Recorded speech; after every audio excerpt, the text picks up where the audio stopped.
there, Mr. McConley here at this is BKW Intro to Agriculture, and we're out in the field today, and we've cut down a bunch of hay here that we're going to attempt to dry. So last time I was explaining to you about silage bales and how you bale it up with a 40% moisture. Well, now we're going to try to do some dry hay.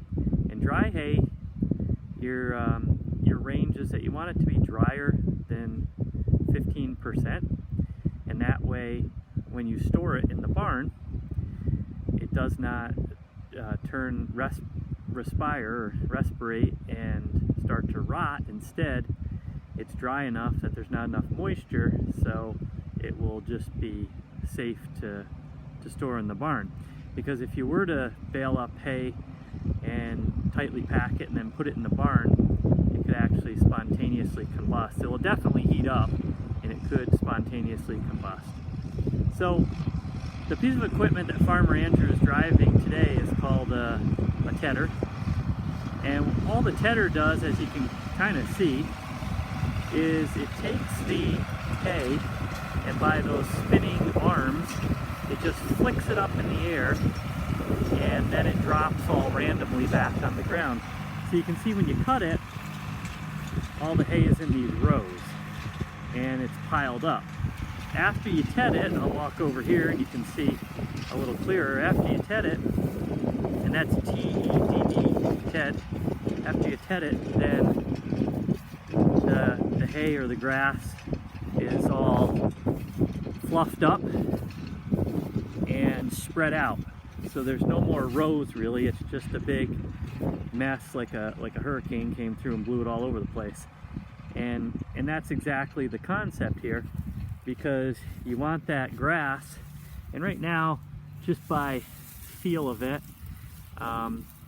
and look of it, you can still see the green in the stem, in the orchard grass stems. This is orchard grass for the most part. You can still see the green, so we're still at probably 30% moisture right now. It's pretty wet still. And so what it needs to do is start drying. So by laying it all random all over the place, what you're going to do in that case is it's just going to have more surface area exposed to the wind and hopefully the sun. We don't have a lot of sun today, it's pretty cloudy, as you can see. But hopefully if the sun comes out, that'll help. So I'm going to stop talking for a minute as the tractor goes by, and I have a couple other things to say.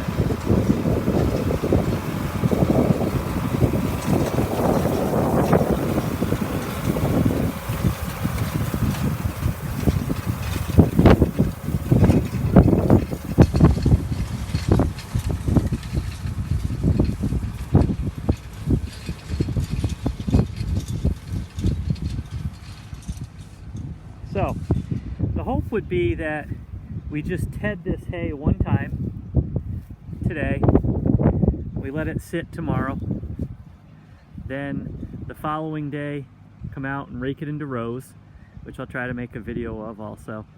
And at that point you start baling it, and I have a moisture tester so I can be certain, or more certain, that we're within that moisture range that I'm shooting for.